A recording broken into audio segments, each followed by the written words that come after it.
વડોદરાના રાજકારણમાંથી 3 વર્ષ પહેલા ભારે ચર્ચામાં આવેલો ભાજપનો કથિત પત્રિકા કાંડ ફરી એકવાર કોર્ટના પગથિયે પહોંચતા ખળભળાટ મચી ગયો।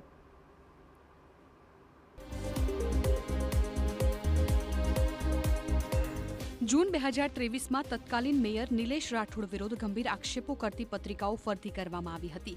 જે તે સમયે વડોદરા ક્રાઇમ બ્રાન્ચે આ મામલે કાર્યવાહી કરીને અલ્પેશ લિંબાચિયા, અમિત લિંબાચિયા અને આકાશ નાઈની ધરપકડ કરી હતી।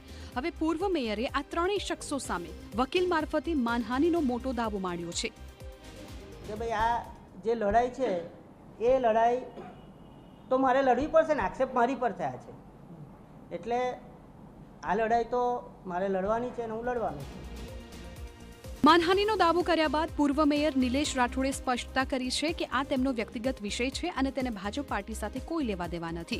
આ કાળી પત્રિકાના કારણે તેમની વ્યક્તિગત અને રાજકીય છબીને સમાજમાં મોટું નુકસાન પહોંચ્યું છે, જેથી ન્યાય મેળવવા તેમણે કોર્ટના દ્વાર ખખડાવ્યા છે। કરવાની હતી ડિફેમેશનની, બદનક્ષીની ફરિયાદ, એની જગ્યાએ બીજી ફરિયાદ થઈ છે। એટલે 3.5 વર્ષ કહો કે 3 વર્ષ કહો કે જાણ થઈ તે ઘડી કહો, જાણ થતાની સાથે જે લીગલ રેમેડી અવેલેબલ હતી।